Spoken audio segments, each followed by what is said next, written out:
नाज़रीन अस्सलाम वालेकुम। प्रोग्राम आज का भी मैं हूं आपका मेज़बान मोहसिन तरीन। ख़वातीन व हज़रात, आज के प्रोग्राम में हम मुल्की सूरत हाल पर डिस्कस करेंगे, जिसमें पाकिस्तान, इंडिया और इंटरनेशनल अफेयर्स जो इस मैटर्स में इन्वॉल्व हो रहे हैं उस पर गुफ्तगू करेंगे। हमारे साथ शरीक के गुफ्तगू होंगे मेजर अख्तर अब्बास साहब, जो बहुत ज़्यादा इनकी इन डेप्थ स्टडीज़ हैं दिफाई मैटर्स में, और हम बहुत मशकूर हैं मेजर साहब आपके, आपने के लिए जी टाइम दिया। और स्टार्ट करेंगे जी, ये इशू ये ऑल ऑफ ए सडन कैसे अराइज हो गया? इतनी फोर्सेस अग्रेसिवली मूव कर रही हैं, पॉलिटिकली भी फास्ट हो गए हैं, सारे स्टेटमेंट्स फास्ट हो गई हैं, फोर्सेस भी, और इधर से गांव खाली करा रहे हैं, देहात खाली करवा रहे हैं। तो ये क्या ऑल ऑफ ए सडन को, इसका ज़रा कोई बैकग्राउंड हमारे व्यूअर्स को शेयर करें। दरअसल इसमें हुआ ये कि ये जो प्रॉब्लम है ये दरअसल ये सिर्फ कश्मीर का इशू नहीं है, ये बेसिकली अमेरिका और चाइना की लड़ाई है। कि जब से चाइना ने सी पैक बनाना शुरू किया है, जब से गवादर की पोर्ट को डेवलप करना शुरू किया है, तो गवादर की पोर्ट अगर सी पैक चाइना डेवलप कर लेता है तो उससे चाइना के ट्रेड में इतना बड़ा एडवांटेज मिलता है कि China after a few years America से आगे निकल जाएगा। ट्रू। फिर चाइना जो है, जो दुनिया के इंटरनेशनल मैटर्स हैं उनको हल करने में आना शुरू हो जाएगा, जो आजकल नहीं है। आजकल जो दुनिया के जितने भी मसाइल हैं उनको हल करने के लिए हमें अमेरिका की ज़रूरत होती है। ट्रू।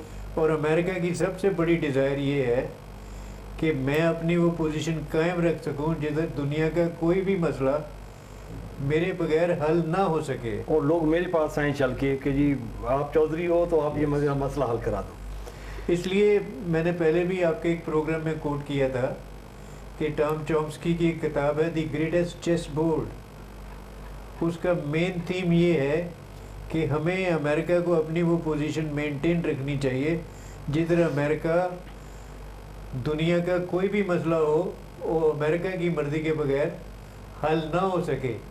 अभी अमेरिका को जो चाइना ने ये एडवेंचर किया है सी पैक वाला, अगर ये कामयाब हो जाता है तो अमेरिका को नज़र आ रहा है कि अमेरिका अपनी वो पोजीशन जो है वो मेंटेन नहीं कर सकेगा। ये लड़ाई एक्चुअली अमेरिका और चाइना की है, जिसमें अमेरिका चाइना को सी पैक डिनाई करके अपनी पहली पोजीशन जो है वो मेंटेन रखना चाहता है। अच्छा, इसका मतलब ये हो गया कि ये पाकिस्तान और इंडिया की डायरेक्ट इन्वॉल्वमेंट नहीं है, ना इसमें हिंदू मुस्लिम का कोई मसला है, ना इसमें पॉलिटिकली कोई है, ना इसमें कोई आर्म फोर्सेस का कोई इशू ऐसा नहीं है। ऐसे कश्मीर का इशू भी नहीं है। ऐसा ये बेसिकली चाइना और अमेरिकन फाइट है। मेरी नज़र में बेसिकली ये चाइना की और अमेरिका की फाइट है, और ये एक ट्रेड सुपरमेसी की फाइट है। इस फाइट की वजह से ये हुआ है कि दुनिया में दो ग्रुप्स बन गए हैं, चाइना, रशिया, पाकिस्तान और ईरान। जो शंघाई कोऑपरेशन मूवमेंट है, अगर उसको आप देखें तो उसके ऑब्जेक्टिव्स यही हैं कि ये जो रीजनल कंट्रीज़ हैं इनको इकट्ठे करके एक पावर जो है वो शो करनी है। अच्छा, आपने मुल्क बताया China, Russia, Pakistan and Iran. तो ईरान का ज़्यादातर जो झुकाव है वो टुवर्ड्स इंडिया नहीं है कि अभी ये जो इंडिया, ईरान और अफगानिस्तान का ये जो अलाइंस बन रहा था, मूवमेंट्स हो रही थी, तो वो अभी ये सारे अलायंस बन रहे थे चाइना के सी पैक को ख़त्म करने के लिए। लेकिन अभी जो चेंज आई है, जब हमारे प्राइम मिनिस्टर गए थे न्यूयॉर्क में, उधर जब उनकी हसन रूहानी से मुलाकात हुई है तो हसन रूहानी साहब ने फरमाया है कि हम भी सी पैक का हिस्सा बनना चाहते हैं, क्योंकि अगर आप चाबहार को भी डेवलप कर लें, अगर आप अफ़गानिस्तान के साथ भी मिल लें, अगर आप इंडिया के साथ भी मिल लें, ईरान जो है उसको जितना एडवांटेज सी पैक का हिस्सा बनने से मिलता है उसके अगेंस्ट मूव करने से नहीं मिलता, उससे अगेंस्ट मूव करने से नहीं मिलता है। तो हर कंट्री को अपना इंटरेस्ट जो है उससे प्यार होता है। इसलिए अमेरिका, चाइना ना, ईरान ने एक बात और की है, जो जॉइंट शिपिंग एक्सरसाइजेज हो रही हैं कराची में, जिसमें 4 जहाज ईरान ने भी भेजे हैं, जिसमें चाइना के भी जहाज हैं, जिसमें रशिया के भी जहाज हैं, जिसमें टर्की के भी जहाज हैं। तो ये एक नया ग्रुप जो है अमेरिका के खिलाफ वो बनता सामने नज़र आ गया, जिसमें टर्की है, जिसमें चाइना है, जिसमें रशिया है, जिसमें पाकिस्तान है और जिसमें ईरान भी है। मैं ईरान को इससे आउट नहीं करता। ओके, इसमें इंडियन जो अभी मूवमेंट हुई है उसमें उसको अंदाज़ा नहीं है कि वो किसके अगेंस्ट मूव कर रहा है। मतलब सपोज पाकिस्तान पे अगर वो अटैक का या वॉर प्लान कर रहा है तो उसको आइडिया नहीं है कि जी व्हाट वी हैव, मतलब हमारी आर्मी कैपेबल है, हमारे पास वेपन्स हैं या न्यूक्लियर टेक्नोलॉजी हमारे पास है, तो हम क्या रिस्पांस दे सकते हैं, ये उसको आइडिया नहीं है बिल्कुल इंडिया को। नहीं, इंडिया को आइडिया है, लेकिन इंडिया की डिज़ाइंस क्या हैं। इंडिया आपसे जंग नहीं करना चाहता, लेकिन इंडिया आपको ये इम्प्रेशन देता है कि मैं आपसे जंग करना चाहता हूँ। और इंडिया की सारी प्लानिंग इसी बेस के ऊपर है कि पाकिस्तान को तनहा कर दिया जाए, पाकिस्तान को एक टेररिस्ट स्टेट डिक्लेयर करवा दिया जाए। अगर इंडिया अपने ये दोनों ऑब्जेक्टिव्स अचीव कर लेता है तो इंडिया ने लड़ाई लड़े बगैर लड़ाई जीत ली है। नहीं, पाकिस्तान को वो टेररिस्ट स्टेट डिक्लेयर करवा के अब उसमें उसके पास पॉइंट्स क्या हैं, किस पॉइंट्स पे उसने पाकिस्तान को as a terrorist state declare करवाया है? उसके पास जो पॉइंट्स ये हैं, एक तो ये है कि वो कहते हैं कि जो बॉम्बे अटैक्स हुए थे वो पाकिस्तान ने करवाए। ओके। वो कहते हैं जो उड़ी वाला अटैक हुआ वो पाकिस्तान ने करवाया। वो कह रहे हैं जो कश्मीर में जो मूवमेंट है, जो एक इंडिजिनस मूवमेंट है, जो बुरहान रब्बानी की किलिंग के बाद शुरू हुई, उसकी शहादत के बाद शुरू हुई, वो कहता है कि उस मूवमेंट के पीछे पाकिस्तान का हाथ है, पाकिस्तान की सरजमीन इस्तेमाल हो रही है, इसलिए वो चाहता है। फिर वो कहता है कि जो अफ़गानिस्तान में दहशतगर्दी हो रही है उसमें पाकिस्तान की सरजमीन इस्तेमाल हो रही है। इन सारी चीज़ों को मिला के इंडिया ये कहता है कि पाकिस्तान की जो स्टेट है वो डायरेक्टली या इनडायरेक्टली इन्वॉल्व है इन प्रमोटिंग टेररिज्म, और वो दुनिया में यही थीम जो है वो स्प्रेड कर रहा है। लेकिन अफसोस की बात ये है कि इस थीम को काउंटर करने के लिए पाकिस्तान कुछ नहीं कर रहा। एक्चुअली हकीकत ये है कि ये सारी टेररिज्म जो है ये इंडिया प्रमोट कर रहा है। इंडिया बलूचिस्तान में टेररिज्म प्रमोट कर रहा है। कुलभूषण जाधव पकड़ा गया, वो इसकी सबसे बड़ी मिसाल है। इसके बाद जो कश्मीर में, मकबूजा कश्मीर की आबादी लाहौर से ज़्यादा नहीं है, लेकिन मकबूजा कश्मीर में इंडिया की 7 लाख फ़ौज है, पाकिस्तान की पूरी फ़ौज 5 लाख है।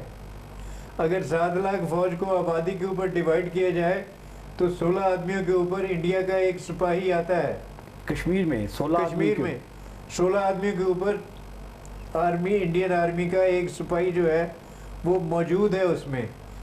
जब इतनी फ़ौज मौजूद है मकबूजा कश्मीर में, तो फिर ये कैसे पॉसिबल है कि पाकिस्तान की तरफ से इन्फिल्ट्रेटर जाके उनके फ़ौजी कैंप्स के ऊपर हमला करके उनके बंदे मार के वापस भी आ जाए?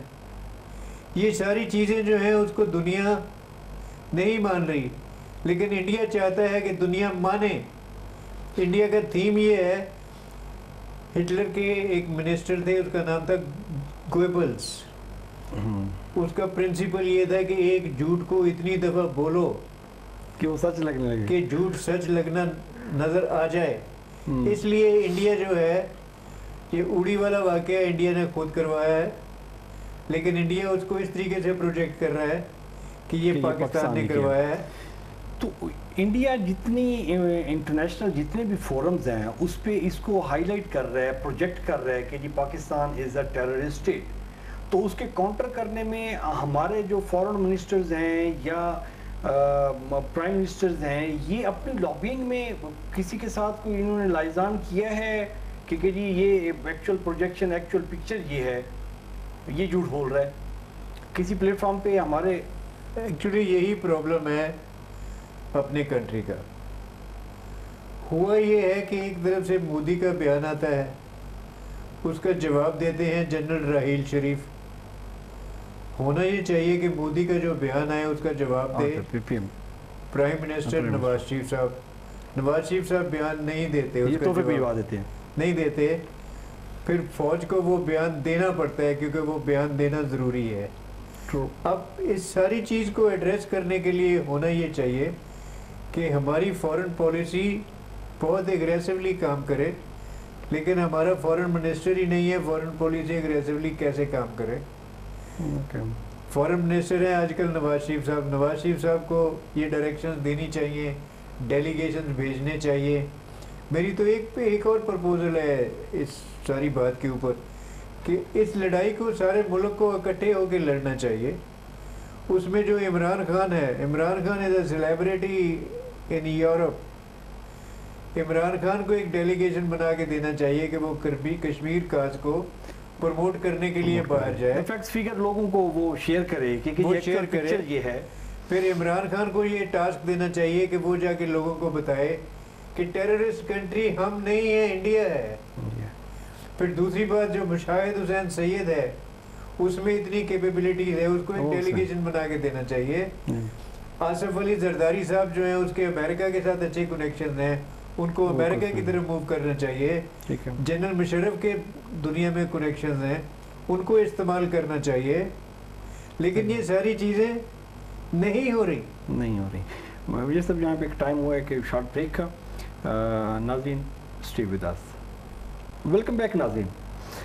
अच्छा मेरी सर, फॉरेन पॉलिसी किसी भी मुल्क के ट्रेड के लिए और डिफेंस के लिए बैकबोन की हैसियत रखती है, क्योंकि आपने अपने दोस्त बनाने होते हैं for the sake of country, जिसमें आप ट्रेड करते हैं और अपने डिफेंस को स्ट्रॉन्ग करते हैं। फॉरेन मिनिस्टर हमारा है नहीं, पीएम साहब कैपेबल हैं या नहीं हैं, उनकी क्रेडिबिलिटी एक अलग इशू बनी हुई है। तो एक साइड पे जो मोदी साहब हैं उसको आप एक्सप्लेन करेंगे कि जो पीएम है वो उसकी पास हिस्ट्री क्या है, वो आप ज़्यादा बेहतर तरीके से बता सकते हैं। और उसके साथ अमेरिका की सपोर्ट के साथ वो सारी मूवमेंट्स प्लान कर रहा है। हमारे साथ फॉरेन मिनिस्टर कोई नहीं है, पीएम साहब हैं, और हमारे साथ चाइना खड़ा हुआ है। तो इस डिफरेंस में मूवमेंट्स राइट डायरेक्शन पे हैं या डायरेक्शन ये भी हमारी नहीं है? पहले तो मोदी का थोड़ा सा बता देंगे कि जी वो जो हमें जो टेररिस्ट स्टेट डिक्लेयर करवाने के चक्कर में है, उसका अपना बैकग्राउंड, उसकी अपनी हिस्ट्री क्या है? देखिए, Modi is a very aggressive prime minister. On the other hand जो हमारा प्राइम मिनिस्टर है, ही इज़ वेरी डिफेंसिव।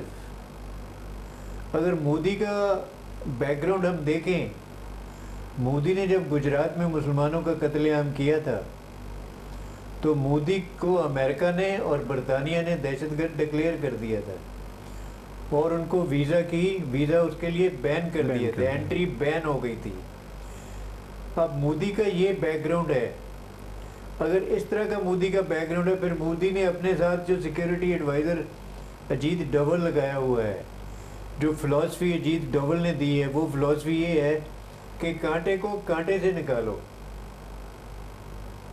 वो कह रहे हैं कि टेररिज्म को we will kill terrorism with terrorism, and they are declaring it in the world कि we will kill terrorism with terrorism. तो ये उसी का तो नहीं है कि जी वो कहते हैं कि एक साइड पे पाकिस्तान जो है ना जी वो टेररिस्ट एक्टिविटीज़ में इन्वॉल्व है और उसको यादेव को भेज दिया हुआ है कि जी जाओ जी इनको अफगानिस्तान बलूचिस्तान में जो वो एक्टिविटीज़ कर रहा है, ये उसी का फ़िलासफ़ी तो नहीं है वो पे? ये अजीत डोवल की फ़िलासफ़ी है कि इतना एग्रेसिवली एक चीज़ को लो कि लोग खुद ही उस चीज़ से परे हट जाए। लेकिन हुआ क्या, ये जो कुलभूषण यादव पकड़ा गया है, ये इंडिया की नेवी का ऑफिसर है। ओके। आज तक दुनिया में जो टेररिज्म होता रहा है वो थ्रू नॉन स्टेट एक्टर्स होता रहा है। उन एक्टर्स का स्टेट के साथ कोई तल्लक नहीं होता था। लेकिन कुलभूषण यादव इंडिया की नेवी का एक ऑफिसर है। कुलभूषण यादव का इंडिया की स्टेट के साथ एक तल्लक है। Kulbhushan Yadav is a state actor. Okay. Kulbhushan Yadav अगर स्टेट एक्टर है तो इसका मतलब ये है कि इंडिया की जो स्टेट है वो टेररिज्म में इन्वॉल्व है। लाइन ऑफ डायरेक्शन ड्रॉ करके दे रही है कि जी आपने इधर इधर मूव करना है, इधर जाना है। और फिर उसमें उसका बेस था चाबहार, उससे वो बलूचिस्तान में सारी अपनी टेररिस्ट एक्टिविटीज करता था। तो इन अ वे कुलभूषण यादव वो टेररिस्ट एक्टिविटीज नहीं करता था, वो टेररिस्ट एक्टिविटीज इंडिया करता था। ओके तो हमने किसी प्लेटफॉर्म पे उसको मतलब पूरे वर्ल्ड को पिक्चर क्लियर की है कि जी ये यादेव साहब क्या कर रहे थे, किसी प्लेटफॉर्म पे हमने किया। इवन के यूएन में जो पीएम साहब ने अभी जो स्पीच किया उसमें भी मेरे ख्याल में उसका जिक्र कहीं नहीं है उन्होंने किया कि जी ये एतजाज अहसन ने एक जगह कहा, अगर जैसे हमारे पास कुलभूषण यादव पकड़ा गया है, अगर इंडिया ने हमारा कोई इस तरीके का जासूस पकड़ लिया होता तो वो उसको पिंजरे में बंद करके यूएनओ लेकर जाता और दिखाता कि ये पाकिस्तान है जो हमारे खिलाफ टेररिज्म में इन्वॉल्व है। लेकिन हमने आज तक उसका नाम नहीं लिया। उसका नाम आज आया है जो पीएम हाउस में एपीसी हुई है। उस एपीसी के एलामिया में ये बात आई है कि कुलभूषण यादव जो पकड़ा गया है उसको हम सब उसकी एक्टिविटीज़ को और इंडिया की एक्टिविटीज़ को बलूचिस्तान में हम इनकी सबकी मजम्मत करते हैं। पीएम साहब की स्पीच पर आते हैं जो उन्होंने न्यूयॉर्क में की। उस स्पीच में पीएम साहब ने सिर्फ कश्मीर का जिक्र किया। उस स्पीच का मेन थीम ये होना चाहिए था कि India is a terrorist country. India Kashmir में स्टेट टेररिज्म कर रहा है। इंडिया हमारे बलूचिस्तान में टेररिज्म कर रहा है और उसका सबूत ये है कि हमने कुलभूषण यादव को पकड़ा है। फिर इंडिया के जो प्राइम मिनिस्टर जो मोदी साहब हैं वो जब बांग्लादेश की विजिट पर गए तो उन्होंने खुद एडमिट किया कि 1971 में मुक्ति बानी हमने बना के हमने अपनी फ़ौज के ज़रिए पाकिस्तान के 2 टुकड़े किए। जब इंडिया ये एडमिट कर रहा है तो हमारे प्राइम मिनिस्टर की क्या मजबूरियां हैं। अच्छा मैं आपकी बात को यहाँ कट करना चाहूँगा। एक सिटिंग प्राइम मिनिस्टर की ये स्टेटमेंट कितनी वैलिड जाती है वर्ल्ड वाइड कि जी वो एडमिट करे कि जी हमने एक मुल्क के खिलाफ ये मुक्ति बानी और ये सारा का रोल प्ले किया था। उसको किसी जगह पे कोई चैलेंज किया जा सकता है कि ये मतलब ये एक्टिविटीज़ आप कैसे कर सकते हैं? उसको आप सिक्योरिटी काउंसिल में जा सकते हैं, उसमें आप जाके ये प्ली ले सकते हैं कि जो प्राइम मिनिस्टर है इंडिया का, he is a terrorist and Indian state is involve in terrorism. उन्होंने एडमिट किया कि 1971 में हमने ये काम किया है और ये जो डर्टी रोल प्ले किया हमने, डर्टी रोल प्ले किया है। और दूसरा वो ये कहते हैं जो अजीत दोवल है उनके सिक्योरिटी एडवाइज़र, वो ओपनली कहते हैं कि I will kill terrorism with terrorism. इसका मतलब ये है कि हम टेररिज्म करेंगे और वो टेररिज्म ऐलान करके कह रहे हैं कि हम बलूचिस्तान में इन चीज़ों में टेररिज्म करेंगे और उसके लिए वो अफ़गानिस्तान की सरजमीन का इस्तेमाल कर रहे हैं। अफ़गानिस्तान में उनके काफ़ी से ज़्यादा कौंसलेट्स हैं जो ये सारी चीज़ें बैठ के कर रही है। मेरे ख्याल में कुछ उसने फोर्सेस भी वहाँ डिप्लॉय की हुई है अफगानिस्तान में। अभी तक इंडिया की फोर्सेस अफगानिस्तान में नहीं पहुंची, लेकिन ऐसे लगता है कि अमेरिका इंडिया की फोर्सेस जो हैं वो अफगानिस्तान में पहुंचा देगा। ओके अच्छा ये हमारे व्यूअर्स के लिए मेरे सब सर्जिकल स्ट्राइक ये एक वर्ड यूज़ हो रहा है, इसको थोड़ा सा एक्सप्लेन करें हमारे व्यूअर्स के लिए कि ये सर्जिकल स्ट्राइक ये क्या थी। अभी ये जो इंडिया ने की है वो सर्जिकल स्ट्राइक थी या जो उड़ी कैंप में हुआ है वो सर्जिकल स्ट्राइक थी? वो एक कन्फ्यूजन है कोई थोड़ी सी, ज़रा इसको क्लियर करेंगे सर्जिकल स्ट्राइक को। सर्जिकल स्ट्राइक का मतलब ये है कि एक सर्जन जैसे ऑपरेशन करके जिस्म से अनवांटेड हिस्से बाहर निकाल लेता है। ओके इसी तरीके से आप दुश्मन के मुल्क में अंदर जाके घुस के कई मीलों अंदर जाके एक ऑपरेशन करके वापस आ जाना, इसको कहते हैं सर्जिकल स्ट्राइक।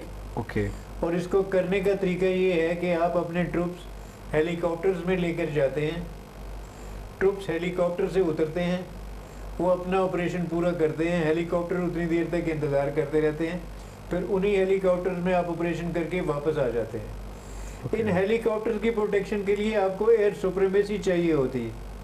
ओके सबसे बड़ी क्लासिकल एग्जांपल जो बनती है सर्जिकल स्ट्राइक की, वो बगराम एयर बेस से अमेरिका ने एबटाबाद में जो उसामा उसामा बिन बिन- लादेन को पकड़ने के लिए जो ऑपरेशन किया था, that was a typical surgical strike. उसमें F-16 जो है वो बगराम एयर बेस पे तैयार खड़े थे कि अगर कोई रिएक्शन होगा तो F-16 हेलीकॉप्टर्स की मदद के लिए आ जाएंगे।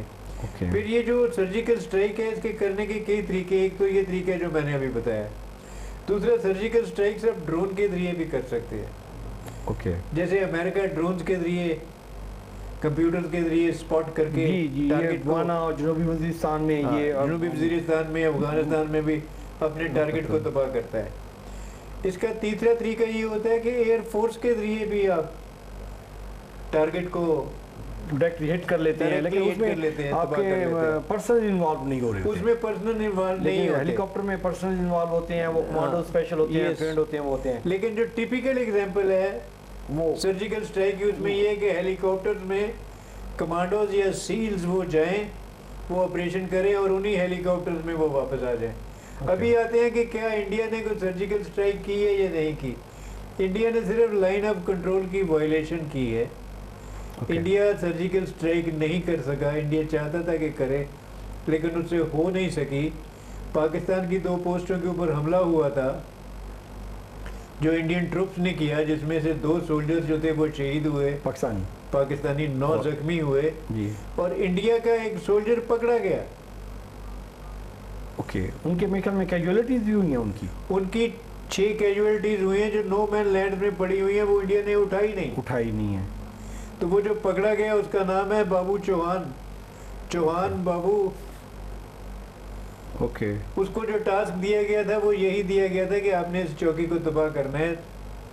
उसकी इंटेरोगेशन हो रही है, वो देखें उसमें से क्या निकलता है, क्या सामने आता है। ओके मैं यहाँ पे अभी मुझे सब टाइम हुआ शॉर्ट ब्रेक का।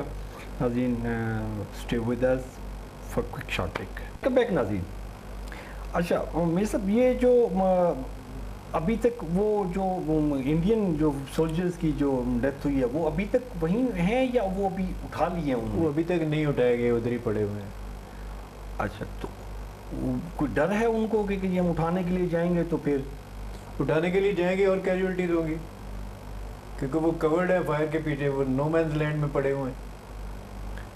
ओके तो ये बेसिकली लाइन ऑफ कंट्रोल पे आपने कहा कि जो उसने खिलाफ वर्जी की है, ये बेसिकली सर्जिकल स्ट्राइक करने का प्लान था उनका जो नहीं करने दी गई। उनको सर्जिकल स्ट्राइक करने का प्लान था लेकिन वो कर नहीं सके, करने नहीं दी गई। करने नहीं दी गई। ओके ये इधर से प्रिपेयर्ड थे क्या? और इन्होंने उसको मूव भी नहीं करने दिया, जिस पे मेरे ख्याल में जनरल आसिम की भी स्टेटमेंट आई थी कि कोई हेलीकॉप्टर एंटर होके दिखाए और फिर वापस जाके दिखाए। दरअसल जो 2 आर्मीज में फ़र्क है वो ये है कि पाकिस्तान की आर्मी तकरीबन 15 साल हो गए हैं टेररिज्म के खिलाफ लड़ रही है। ट्रू। ये आर्मी आहिस्ता आहिस्ता अपना एक्सपीरियंस गेन करती गई और इसी तरीके के इसके साथ साथ आजकल की जो मेन लड़ाई है वो या एयरफोर्स लड़ती है या एविएशन लड़ती है, जिसमें हेलीकॉप्टर होते हैं, असॉल्ट हेलीकॉप्टर होते हैं, कोबरा हेलीकॉप्टर होते हैं। अच्छा टेररिस्ट के खिलाफ ये अभी ये एयरफोर्स भी इन्वॉल्व है? जो टेररिस्ट के खिलाफ जो ज़्यादा कामयाबियां हासिल की हैं वो एविएशन ने, जिसमें आपके कोबरा हेलीकॉप्टर थे जिनको असॉल्ट अटैक हेलीकॉप्टर्स कहते हैं, और साथ एयरफोर्स के F-16 इन्होंने जो टारगेट एक्विजिशन की है दैट वाज वंडरफुल। तो हुआ ये कि पाकिस्तान ने ये लड़ाई लड़ते लड़ते अपने आप को मॉडर्नाइज किया, अपनी एयरफोर्स को मॉडर्नाइज किया। अभी पाकिस्तान के पास जो मेन स्ट्रीम में जहाज़ है उसमें F-16 है एंड JF-17 थंडर जो चाइना के साथ कोलैबोरेशन में बनाए हैं, that is a modern jet plane. अच्छा, वो F-16 से एडवांस वर्जन में है, तकरीबन बराबर के हैं। बराबर के हैं। अगर आप इंडिया की तरफ जाए तो इंडिया के पास मिग 21, मिग 27 और मिग 29 है। उसके पास F-16 भी नहीं है? नहीं, उसके पास F-16 नहीं है। इंडिया के पास 200 जहाज है, पाकिस्तान के पास सिर्फ 500 जहाज है। लेकिन फ़र्क ये है, एक जहाज़ों की होती है सर्विसेबिलिटी, ओके, कि कितने जहाज अवेलेबल हैं ऑपरेशन के लिए। अब पाकिस्तान की सर्विसेबिलिटी है मोर देन 90%, इंडिया की सर्विसेबिलिटी है 40%। अच्छा, इंडिया के पास जहाज कितने बताए आपने? 2000 और पाकिस्तान के पास 500। और सर्विसेबिलिटी में वो इक्वल जा पड़ता है? सर्विसेबिलिटी में इक्वल हो गया ना, 500 का 90% निकाल लें और 2000 का 40% निकाल लें। Okay okay okay. तो इसमें क्या वजह है कि वो कैपेबिलिटी नहीं है, उसमें उनका इंटरेस्ट नहीं है? क्या वजह है कि इतने ह्यूज फ्लीट होने के बावजूद भी वो एक्टिव नहीं है, एक्टिवेट नहीं है वो? नहीं, इसकी वजह ये बनी कि जो अपॉर्चुनिटी पाकिस्तान आर्मी को मिली लड़ने की, ओके, अपने आप को ट्रेन करने की, अपने आप को मॉडर्नाइज करने की, वो अपॉर्चुनिटी इंडियन आर्मी को नहीं मिली। Indian army purely defensive role में एम्प्लॉय होती रही, क्योंकि उन्होंने तो कोई लड़ाई नहीं लड़ी। जो वो कहते हैं कि टेररिज्म पाकिस्तान करवा रहा है, टेररिज्म तो एक्चुअली पाकिस्तान में है, जिसको पाकिस्तान लड़ रहा है। इंडिया में तो टेररिज्म नहीं है। इंडिया में कितने बंदे मारे गए टेररिज्म के लिहाज से? पाकिस्तान में 60-70 हज़ार बंदे मारे गए। इंडिया में कितने धमाके हुए, पाकिस्तान में कितने धमाके हुए? तो जो इंडिया कह रहे हैं एक्चुअली उसका उल्टा है, कि टेररिज्म पाकिस्तान में है और इसको इंडिया करवा रहा है। सही। अच्छा, लास्ट एक टॉपिक हमारा रह गया है जी। मोदी साहब की स्टेटमेंट आई थी कि जी पानी और खून इकट्ठे नहीं बह सकते। तो उसने पानी प्लान कर रहा था कि जी सिंताज माहदे को ख़त्म करके तो मैं पानी बंद कर दूं, जिसमें से मेरे ख्याल में कोई 1,75,000 एकड़ का रकबा जो है ना जी वो बंजर हो जाना था। तो ये प्लान कर सकता है वो? एक्चुअली ये एक विजफुल थिंकिंग है मोदी साहब की। सारी दुनिया में एक सिस्टम है, वो सिस्टम ये है कि जिधर से पानी आ रहा होता है उसको कहते हैं हाई रिपेरियंस, और जिधर पानी जा रहा कहते हैं उसको कहते हैं लो रिपेरियंस। हाई रिपेरियंस को किसी इंटरनेशनल लॉ में इस चीज़ की इजाज़त नहीं है कि लो रिपेरियंस का पानी बंद कर वो पानी बंद कर दें, क्योंकि अगर पानी बंद करते हैं तो दैट मीन्स वो इंटरवेंशन करते हैं in their fundamental rights. Fundamental rights होते हैं, हर किसी को राइट है सांस लेने का, पानी पीने का और पानी ज़राअत के लिए इस्तेमाल करने का। अगर ये आप डिनाई करते हैं तो that means you want to kill these people. Okay. अगर वो बंदा जो रो रेपेरियंस जो हैं, अगर वो कोई इस सिचुएशन में अगर वो कोई रिएक्ट करता है तो इसमें कसूर लो रिपेरियंस का नहीं होगा, कसूर हाई रिपेरियंस का होगा। लेकिन ये सिलसिला करके इंडिया खुद फंस गया है। हमारा तो इंडिया के साथ एक इंडस बेसिन ट्रीटी है, लेकिन इंडिया चाइना के मामले में दरिया ब्रह्मपुत्र जो है वो चाइना से आता है और इंडिया के कई रियासतों के बीच में से गुजरता है। चाइना ने उसका 36% पानी कम कर दिया है, क्योंकि चाइना का इंडिया के साथ कोई एग्रीमेंट नहीं है। तो इन वे जो क्लेम था इंडिया का, जो बोगी थी, जो इंडिया की थ्रेट जो थी, वो चाइना की वजह से न्यूट्रलाइज हो चुकी है।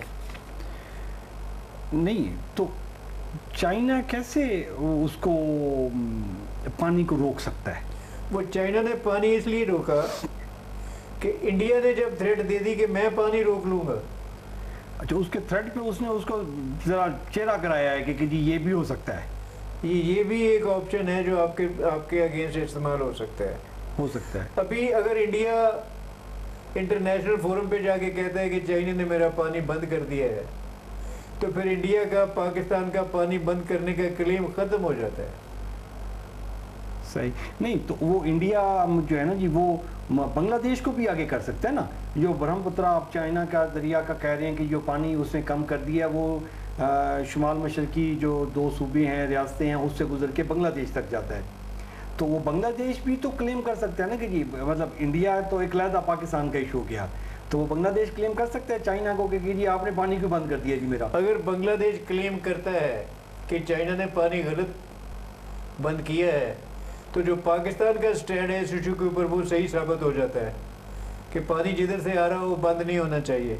ओके लेकिन पाकिस्तान के इशू को प्रोजेक्ट कौन करेगा ना, यहाँ पे तो ना फॉरेन मिनिस्टर है ना तो मतलब गवर्नमेंट इस पोजीशन पे है, वो तो पॉलिटिकली भी। मैं इसके ऊपर एक और बात कहना चाहूँगा। देखो पहले मैंने बात ये की कि सारी अपोजिशन को यूटिलाइज किया जाए पाकिस्तान का इमेज इम्प्रूव करने के लिए बाहर, जी कश्मीर के इशू को उजागर करने के लिए, ये बताने के लिए कि टेररिस्ट कौन है, हम हैं या इंडिया है। दूसरी बात ये आती है कि तारीख में एक मिसाल है, सेकेंड वर्ल्ड वॉर में जब हिटलर ने इंग्लैंड के खिलाफ अग्रेसिव पोस्चर अडॉप्ट किया, तो उस वक्त इंग्लैंड के प्राइम मिनिस्टर थे लॉर्ड चेम्बरलेन। उनकी 2/3 मेजॉरिटी थी पार्लियामेंट में। पार्लियामेंट ने, वो एक डिफेंसिव नेचर के आदमी थे, इंग्लैंड की पार्लियामेंट ने कहा लॉर्ड चेम्बरलेन आप इस वॉर कंडीशंस में you can not deliver as prime minister, you should resign. उसने रिजाइन किया। पार्लियामेंट ने चर्चिल को प्राइम मिनिस्टर बनाया कि Churchill is a fit man who can deliver in the event of war. अब हमारे कंट्री में ये एक सिचुएशन आ गई है कि फॉरेन मिनिस्टर हमारा नहीं है, हमारे पास एक सिख प्राइम मिनिस्टर है। मैं कहता हूँ फुल टाइम प्राइम मिनिस्टर भी नहीं है। जो प्राइम मिनिस्टर है he is lost his credibility. तो पार्लियामेंट को डिसीजन करना चाहिए कि इस सिचुएशन में मुल्क का प्राइम मिनिस्टर कौन होना चाहिए। तो पार्लियामेंट डू यू थिंक कि ये सो मच कैपेबल कि जी वो ये डिसीजन ले सके? इसमें मैं आपका जवाब दूंगा जी आफ्टर ब्रेक। जी नाज़रीन स्टे विद अस।